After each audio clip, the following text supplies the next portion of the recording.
যিনি কষ্ট করে কিছু অর্জন করেন তিনি কখনোই শো অফ কিংবা বড়াই করেন না। সত্যিকার অর্থে যার কিছু আছে, টাকা, খ্যাতি, প্রতিপত্তি, সম্মান, তিনি কখনোই শো অফ করেন না।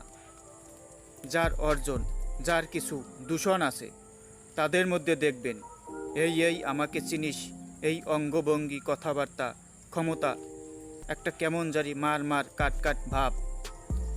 যার অর্জনের মধ্যে না দুর্বলতা আছে, একটু শর্টকাট আছে, বা এইমাত্র পেয়েছেন, মানুষগুলো সবসময় একটা ভয়ে থাকেন, তটস্থ থাকেন মনে মনে। এই জন্য এটাকে ঢাকার জন্য দেখবেন আওয়াজ, সামনে গাড়ি পিছনে গাড়ি আওয়াজ হচ্ছে, 5টা ফুলের মালা থাকতে হবে।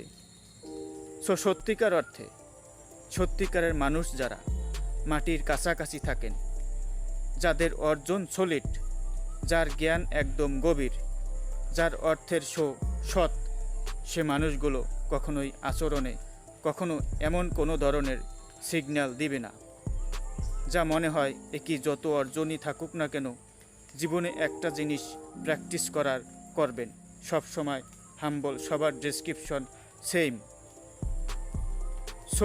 আমি এত কিছু হয়ে গেছি, আমাকে চিনিস, এই রকম করাটা মানেই হচ্ছে আপনি আসলে পৃথিবীকে বলে দিচ্ছেন আমার অর্জনের পেছনে কিন্তু ঘাবলা আছে। পৃথিবীকে বলে দিচ্ছেন আমার অর্জনের পেছনে কিন্তু ঘাবলা আছে। কেউ বুঝতে পারছে না, সবাই বুঝতে পারে।